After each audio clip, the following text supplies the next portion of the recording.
Bienvenue dans Art et Escrocs. Ici, les faussaires sont des artistes. Les chefs-d'œuvre cachent parfois des impostures et les plus grands experts peuvent se tromper. Plongez dans les affaires les plus fascinantes des faussaires dans l'histoire de l'art. La petite artothèque de la médiathèque Louis Pergaud vous permet d'emprunter gratuitement une œuvre d'art pour une durée de 2 mois. Dans le hall d'accueil, plus de 70 œuvres d'art uniques sont exposées. Des sérigraphies, des gravures, des photographies, réalisées par une trentaine d'artistes au style très différent. Laissez entrer l'art chez vous. Explorez de nouveaux horizons visuels. Et qui sait, peut-être que l'un de ces tableaux vous fera vibrer. Alors pourquoi ne pas venir faire un tour et poser un regard neuf sur ce qui vous entoure? Épisode 5, la mort suspecte d'un faussaire britannique. Rome, janvier 1996. Un homme est retrouvé inconscient dans une rue du quartier de Trastevere. Il a une grave blessure à la tête. Les circonstances sont floues. Agression? Accident? Règlement de compte? Quelques jours plus tard, il meurt à l'hôpital. L'affaire aurait pu disparaître dans les pages des faits divers italiens. Mais cet homme n'est pas n'importe qui. Son nom est Eric Eborn. Et pendant près de 30 ans, il a réussi à tromper certains des plus grands experts de l'histoire de l'art. L'histoire commence bien loin de Rome. Eric Eborn naît à Londres en 1934. Très tôt, son talent pour le dessin impressionne. Il intègre la prestigieuse Royal Academy of Arts. Ses professeurs le considèrent comme exceptionnel.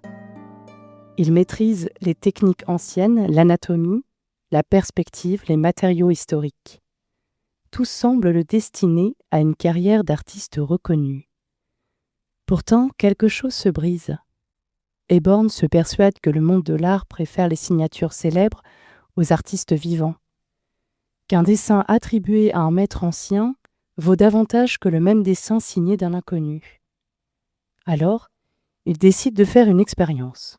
Une expérience qui va durer toute sa vie.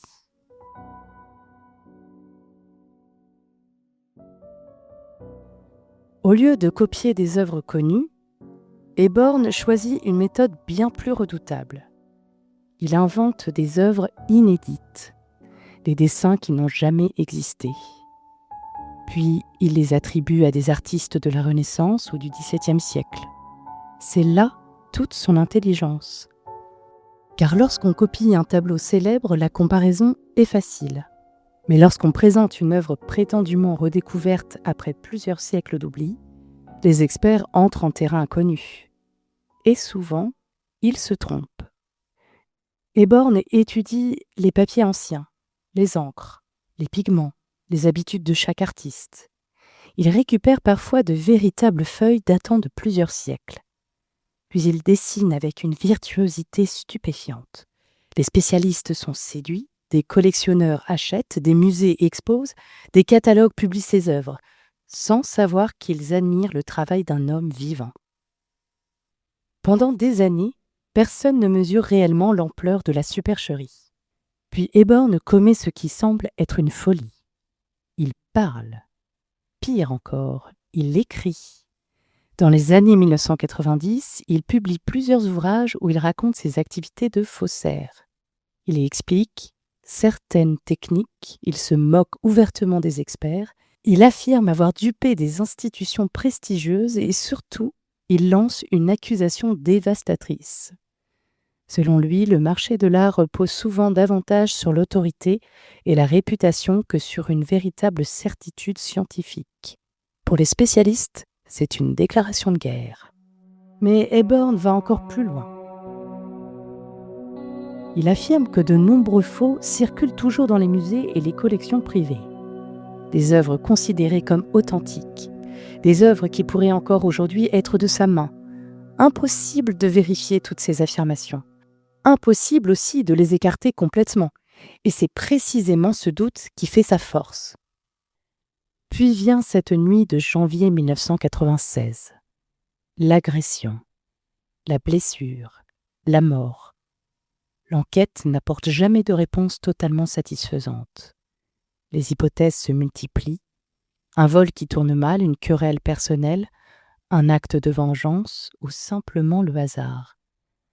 Mais l'absence de certitude nourrit rapidement les légendes. Le faussaire qui avait humilié les experts du monde entier emporte ses secrets avec lui.